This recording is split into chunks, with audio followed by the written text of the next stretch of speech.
We hear the word negligence used all the time. Someone might say, I negligently let my pool turn green, or we've been negligent about walking the dogs this week. In this context, negligence suggests or infers general carelessness or laziness.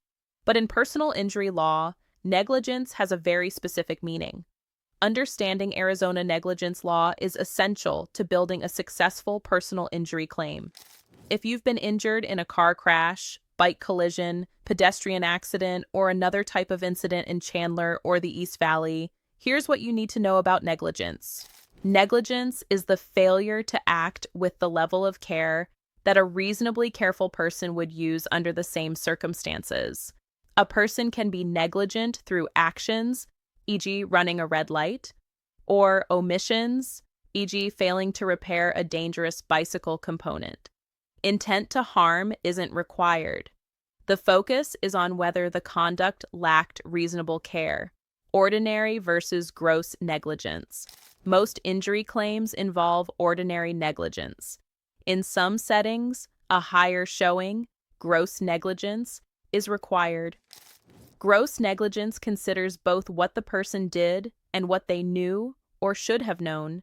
The actor knew or should have known their conduct created an unreasonable risk with a high probability of substantial harm, yet proceeded in conscious disregard of that risk. For example, claims against public entities and employees, e.g., law enforcement, provides qualified immunity for certain governmental activities unless the plaintiff proves at least gross negligence. To succeed in a negligence claim, Arizona courts require proof of 4 elements. 1. A legal duty requiring the defendant to conform to a certain standard of care. 2. The defendant's breach of that duty. 3. A causal connection between the defendant's breach and the plaintiff's resulting injury. And 4. Damages. Legal duty of care requirement to conform to a certain standard of care. For example, all drivers have a legal duty to obey traffic laws when operating a motor vehicle on Chandler and East Valley roadways and freeways. Breach of duty. A breach occurs when actions fall below the required standard of care. For example, failing to yield the right-of-way to another motorist when making a left turn. Negligence per se means the injured person can establish a breach by showing a violation of a statute, code, or other governing law that is intended to protect the injured person. Causation. There must be causal connection between the conduct that breached the required standard of care and the alleged injury. Causation has 2 parts, actual cause and proximate cause. More detail below. Damages under Arizona law. A person injured due to negligent conduct is entitled to both economic damages, e.g., incurred medical bills, lost earnings, revenue, and non-economic damages, e.g., pain and suffering, loss of enjoyment of life, emotional distress. In car crashes, bike collisions, pedestrian accidents, and other incidents resulting in personal injury, causation is often the element that is contested the most and can be the most challenging and difficult to establish. As mentioned, causation in Arizona has 2 parts, actual cause and proximate legal cause. Actual cause, ask the but-for question. Would the harm have occurred but for the defendant's conduct? If no, actual cause is met. In cases with multiple contributing causes, the question is whether each defendant's conduct was a substantial factor in bringing about the harm.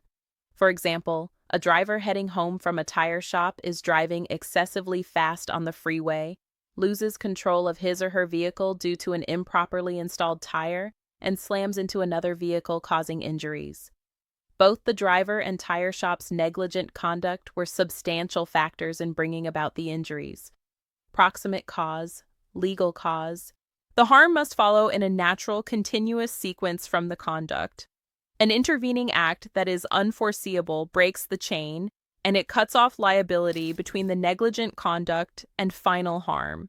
Using the example of the speeding driver with an improperly installed tire, after the driver loses control, he or she is able to bring the vehicle to a stop on the side of the freeway. Moments later, a small aircraft pilot makes an emergency landing on the freeway, but skids and slams into the stopped vehicle during the process. This event is extraordinary and certainly unforeseeable, which breaks the chain between the injury and the negligent conduct of both the speeding driver and tire shop. Even if you were partly at fault for an accident, you may still recover damages under Arizona's pure comparative negligence system. Your compensation is reduced by your percentage of fault. For example, if you were 20% at fault in a Chandler car accident, you could still recover 80% of your damages from the other party or parties who are found to be at fault.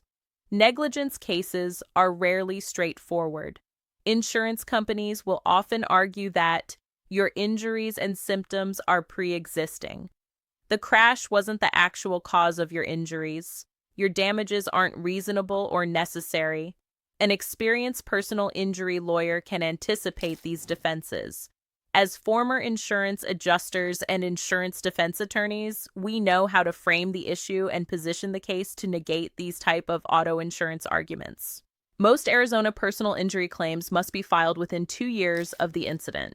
This requirement is known as the statute of limitations. Important exceptions and special rules. Claims against public entities' employees. You must serve a notice of claim within 180 days after the claim accrues, and the substance of the notice requires strict compliance.